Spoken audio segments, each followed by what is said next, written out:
আসসালামু আলাইকুম। আপনি মুসলমান, আপনার এটা ঈমানের দায়িত্ব ইসরায়েলি পণ্য বয়কট করা।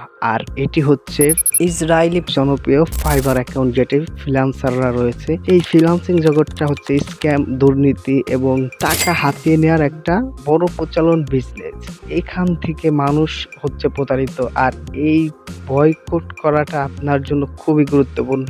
আপনি স্বাভাবিক পেশায় আছেন, কৃষি কাজ করে খান, হালালভাবে ইনকাম হবে। আমি এটি সাজেস্ট করলাম।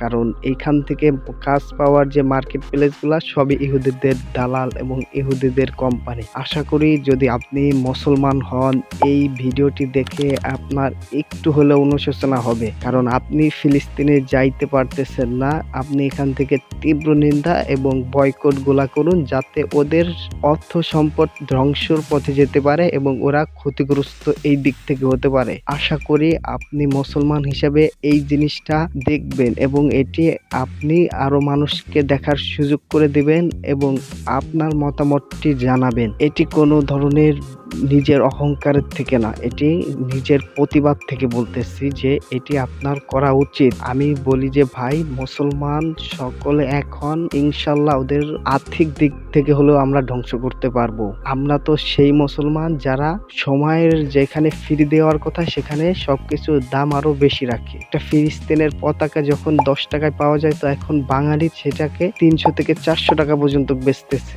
আমি দেখেছি যে পানি যেখানে 10 টাকা বোতল, প্রয়োজনে সেটা 30 থেকে 50 টাকা বেচা হয়। এটা হলো বাংলাদেশ ভাই। তবে আমি আশা করি বাংলাদেশ এর থেকে পরিবর্তন হবে ইনশাল্লাহ।